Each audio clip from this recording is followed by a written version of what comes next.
I welcome the next speaker. Uh, he, of course, was here yesterday and needs no introduction. May I invite Mr. Markand, distinguished philatelist, researcher in Indian philately, now to speak on rocket mail.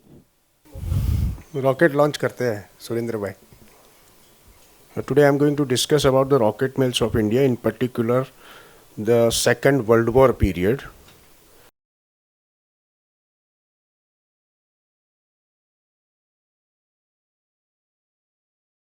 I start my presentation here with this slide, that what you are going to see today in this presentation. So, because of the Second World War effect, how Stephen Smith carried out his experiments, and particularly I want to mention this, that because of the Second World War, the availability of the explosives, particularly the gunpowder, okay, for the rockets was prohibited by the military. And that is the reason that I have selected this subject in connection and in context with Second World War.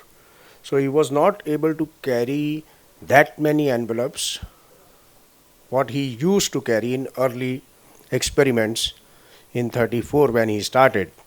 Okay, like 100 covers, 150, 200 covers. So the Second World War period rocket mail covers are very, very less flown in quantity, and that is because of the World War effect. And Smith himself has explained those as war rockets, and then how he conducted the experiments without the labels, because he was not able to produce the labels. He was under unofficial surveillance, I would say. And then he did aerial photography experiment, and what happened to that missives, the rocket mails.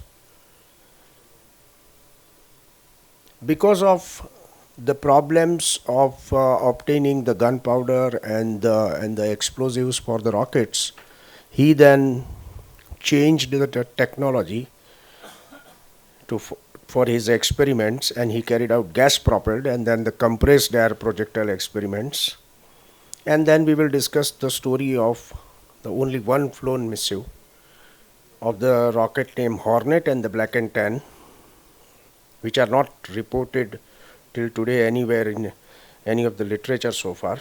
Here is a picture of Stephen Smith. And in the Royal Society, in our mission statement, so I was reading it, and then I thought that, yes, this perfectly fits to Stephen Smith. In the mission statement, the point number 1 says to promote, encourage, and contribute to the advancement of the science and practice of philately.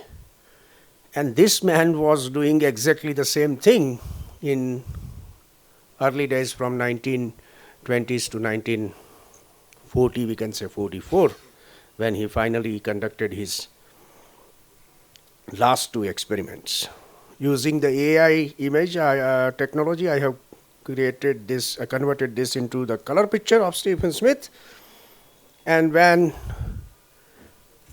the big shots, 2 big shots are holding the rockets, however, Stephen is holding the original of his rocket, where Elon Musk is having the replica of one of the SpaceX. So these are all the labels what you are seeing on the screen. From 1934 till 1938, he was able to produce that many different, vibrant, colorful rocket mail labels and different covers with nice caches, very colorful, very, very appealing. And suddenly everything changed. Smith has named this series as a war rocket, as I said earlier, and in his own catalog, this is a very important page. We must need to read this, where I am saying, quote, in the center, experiments carried out from September 1939 to 26th September 1941. No complete list of all firings can be published for obvious reason, because he was under surveillance. This fact is regretted because when the history of this experiment come to be written, no tangible proof will be available. And this is from the Jal Cooper's catalog of the Indian rocket mills. And he also mentioned some important thing here. And that is the reason, because now I have some very important information and my personal study. I want to start my presentation with this last label, which was prepared by Stephen Smith. And it is a first war rocket series label where he carried out two experiments with 207 rocket number and 208. From 1938, in absence of his regular meeting with his printer, what he decided that he got this pre-printed stationery, Rocketgrams Indian Airways, and then he used on the most of the occasions during the war rocket experiments, which we will see. First of all, here we will see on the left hand side we have the Rocketgram Indian Airways 207 and 208, and the 207 is named as the Lyre, 208 as Grogny Gin, where I had an opportunity. Mr. Khaitan is not here, but we both knows that in one of the note of Lady Ezra, the Lyre is an anagram of Adolf Hitler and Grogny Gin is for General Goring. And they both committed suicide. Hitler, when he got caught, and then General Goring committed suicide before he was ordered to hang. On the reverse of these two missives, it's a little philosophy written by Smith, and I think in connection with Hitler and General Goring only, he is using his own terminology of conveying the message. Now this is the rocket number 207. It's only one example with the label printed double, and for that reason only Stephen Smith has signed it across diagonally. Here is another example of rocket number 208 with the label printed double, again signed by Smith as usual, diagonally, particularly when I'm saying that he usually has not signed the labels diagonally. When particularly he is signing that, it means there is something in the label or something in the rocket mill. After 207 and 208, now the next rocket number is 228. So he carried out altogether 270 experiments during 10 years. Out of 82 only carried the males. So he was not just doing the rocket mill experiments, he was seriously testing the rockets as well, because only 82 are carrying the males. So 208 and 228 means he would have carried another 20 private experiments without any males, and that's how we have this one. Now here he is expressing his pain and his feelings that the Bordeaux government have today placed the life and liberty of France into the custody of her enemies. Interestingly, this rocket number 228 is the last one. I would not say last one, but for this time being period is his visit to the Park Street post office, because where he used to go normally all the time. But then because he realized that he is carrying out all these rocket mail experiments secretly and he is under surveillance, and if he goes to the Park Street post office repeatedly, I mean he could have been caught or something, so he could have been noticed. So for that reason he started avoiding Park Street, and after that here he carried out this experiment where is only one missive flown with rocket number 230. In the center we can say he writes carried by rocket number 230, and that is a rocket photography, test 1. And in 231 is another one, rocket photography.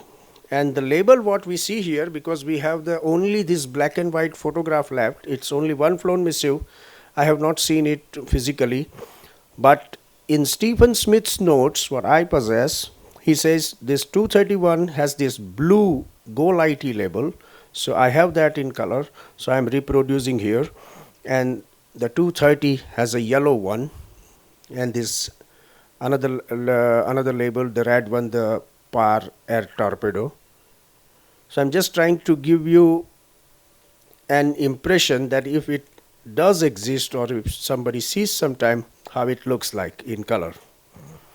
This is the original negative from Smith's archive for this 230 and 231.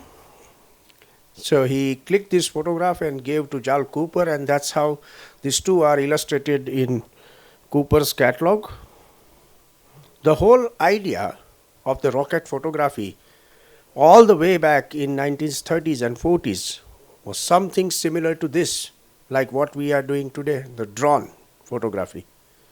So just imagine that how advanced and what sort of vision this guy had in those days. Now this is rocket number 252. Only 4 missives have been flown, and here you will see there are no use of any label, just Stephen Smith's stationery, and he is surviving with his personalized rubber stamp, writing everything manually, and he used a trimmed version of Gerhard Zucker, who was one of the German experimenter, rocket mail experimenter in Germany, and he carried out experiments in Great Britain and other countries as well. So as a friend, Gerhard Zucker would have sent these labels to Smith, and he is using a trimmed version of Gerhard Zucker's label on the Indian rocket mail.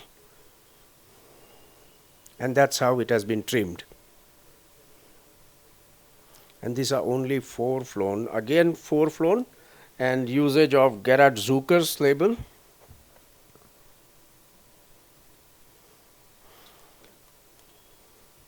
And this Zucker's label are also used in the international exhibition in New York, and I have an example here which I just want to show. It has nothing to do with the Indian rocket mail, but as an evidence that these labels have been used in America as well. Now this orange label were actually prepared by Zucker to carry out an experiment in Switzerland, but it never happened, so it remained unused all the time. But fortunately, they have been used only in India. Okay, so this is a rocket mail 255 with orange and 256 with a blue label. Now this time we will see the number 2 on the bottom. It means this is the second mail out of the 7 which were carried in this experiment. Okay. Now the number 2, he is using a calendar cutout. So just imagine how struggling days were there, and he was not able to produce so beautiful covers, etc. He is surviving with the rubber stamp in center, and this time he is going to Fort William Post Office in Calcutta. So you can see from the cancellation that it is not Park Street.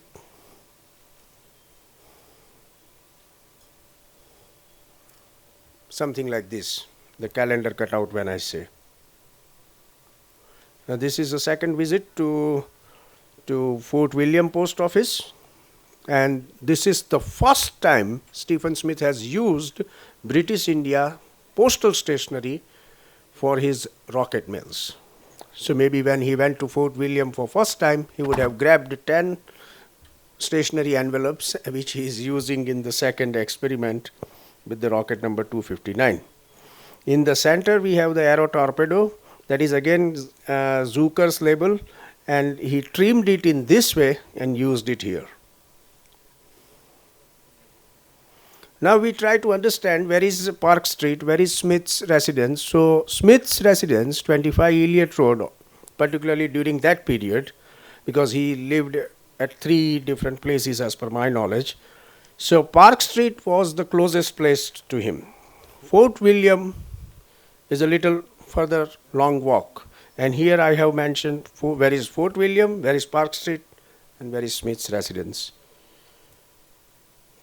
Now these are only 2 flown examples of rocket number 260, again usage of this Zucker's label, and here is the second one, no postmark here, unable to visit post office.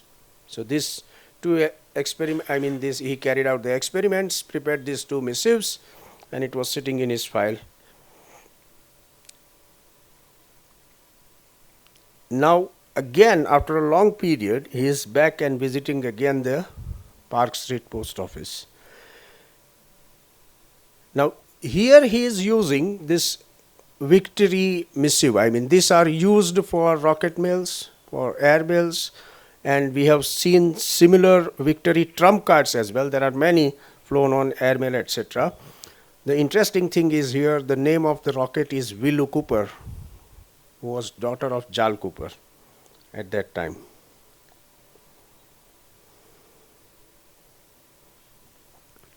In the center, which what I have highlighted in green, Smith is doing a little satire and passing a comment. Has anybody here seen Mussolini? Oh, where is he? In the second one, he is asking General Revel to take some Epsom salt because General Revel was busy in a regime in East Africa during the war period, and he was back. So he was expressing his feelings and his pain during the World War II, that he was not able to carry the experiments that frequently, and he was not able to produce beautiful missives and the labels as well. So the energy is being reflected on the missives like this, you know.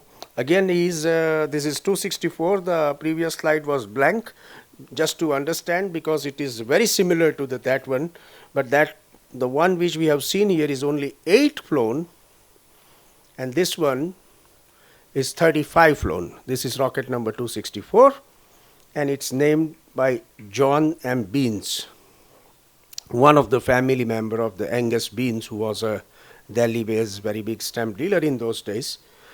And then this is the second time after a year and a half that he is visiting the Park Street Post Office. And this missive, the another one which I am showing, it has a very listed variety which is recorded by Smith and Jal Cooper both. In the word Stilly, there is one L is missing. And particularly that error, only 5 known, okay. Now here he is changing the technology. Now this is a gas-propelled rocket. And he is using Gerhard Zucker's Go Lighty label with a little overprint on it, where Smith's taunt is for the bloodthirsty Jappy to make him very happy. And this is the label of Charles Golightly, who was the Englishman who applied for a patent for a steam-powered rocket in 1841. In the label, we have a missing C variety that is also recorded. Instead of ROCKET, it is ROKET. Now, interesting part is on the reverse of this missive, where Smith has shared his childhood memory. What he is writing is, in 1898, 46 years ago, when I was a 7-year-old boy, remember blowing up ant nests with this same gas in Strawberry Hill, Ceylon, and that is kerosene. So when he is experimenting this rocket with kerosene, he is remembering his old days that I used to do and play with this kerosene when I was a little boy in Strawberry Hill. So I have seen these are 13 flown mails, and I have seen I think nearly 6 or 7, but I think none of them has this note. So for me, this is very interesting note. Now this has been printed like a bread, 1 unit, and illustrated in Smith's catalog, Jal Cooper's catalog, and Walter Hopferweiser's catalog as well. When I am asking everybody that what is the meaning of this bread coupon, why it is there? No answer. Then I used my brain, I discussed with senior philatelist, and I reached to the conclusion, and I think I am right. Here what he is expressing, that this is not only World War II period, at the same time it was Bengal famine as well. Okay? And he wanted to carry out an experiment with Red Cross for a charity, etc. And he prepared 2 labels as well. And Red Cross did not allow Smith to conduct that experiment, and they have not cooperated him. Here he is expressing his pain by using a bread coupon on a rocket mill, that the famine is going on, people are dying with starvation, and you are not allowing me to carry an experiment for the hungry and poor people. Again, change in the technology from the kerosene. Now he is going to a different latest advancement in the technology during that era, and that is the compressed air projectile. These are 28 flown missives. And interestingly, again, on the reverse of this missive, now we have seen many versions of Stephen Smith. Here we will see another version of Stephen Smith, that Stephen Smith was an astrologer, or he was able to forecast the future things as well. Here he is writing that this projectile is went off with a pop. It was just a case of popping the question to the Japanese. He is just writing a short form, JAP, in the center you can see, hands up or die. And this was 10 months before the attack on Hiroshima and Nagasaki. So he was predicting the war situation, that what is developing internationally. Another 19 flown missive, again with the compressed air technology, and he is using Gerhard Zucker's yellow label here. We have seen this yellow label, a very few, also has only 2 I have recorded so far with the blue label as well. This is a not flown. In the center you can see he crossed out the calendar cutout, diagonally signed. When I said that he signed across the label only when there is a particular reason. So this is a not flown copy, and that is the reason he is signing it. And this is the record card, that one single missive was left unused. That's what he is writing in this record card, and number 20.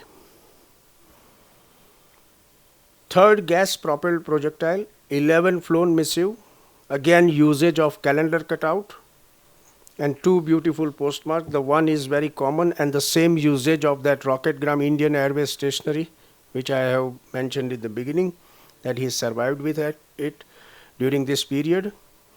And the name of the rocket is Imphal because during that period this development happened, the British and Indian forces in Imphal and the Manipur problem, and Japanese lost because of the weak food supply chain. Again, a not flown example, because these are 11 flown as mentioned by Smith. This is the 12th one, which is a not flown example. And this is the record card of a not flown copy. And these are the last 2 war rocket experiments by Stephen Smith, with beautiful caches of Dimapur and Kohima. The one on the left, 78 flown, and the one on the right is 68 flown. He applied for permission because in 44, when the war was literally ending, you can apply for a permission for explosives, etc., and they will grant you the permission in due course. So he wanted to carry the experiment on 4th December 1944, and he applied. I assume that he would have applied for the permission in advance, but the permission arrived on 4th December only. That's what Smith has noted in his record card. By the time he already went to the ground and carried out these experiments in Calcutta. However, both of them has Kohima and Dimapur postmarks on it, because he was prepared to conduct these experiments down there.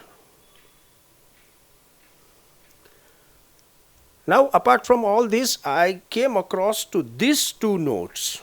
The one on the left, that is for one rocket where he carried only one missive, and the name of the rocket was Hornet, number was 265. And the right note says the name of the rocket is Black and Tan, and rocket number was 266. What Smith writes here, this missive carried by Hornet was destroyed by me sometime in February 1945. Only one flown missive, and he destroyed it. Here he is admitting, confirming that he had destroyed it. Again, 266 also, the same thing he is writing.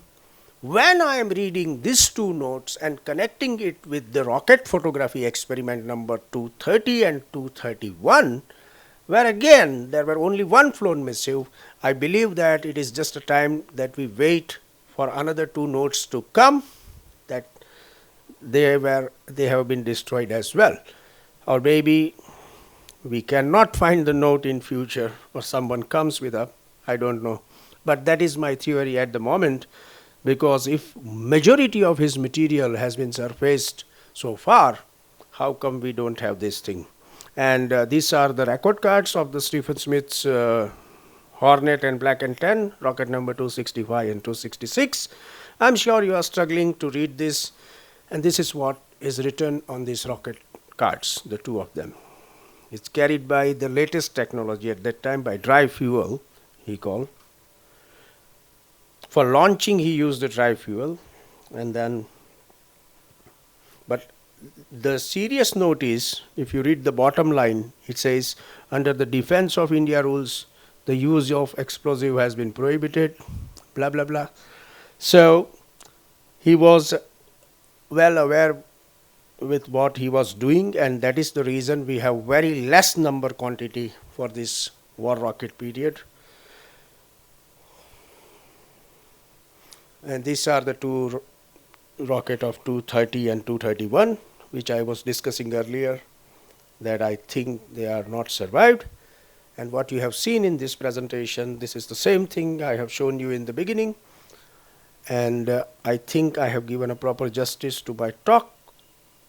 Any questions? Before any questions, I think let's discuss some funny part. This was the question for 1 crore rupees. I'm sure everybody knows it. Henry Pico question in the Kaun Banega Crorepati. It's a very expensive question. But there is a cheap question as well. I'm sure Mr. Khaitan will appreciate this. Nabhaspar Samdiptam. The Indian Air Force motto, from which book it has been derived?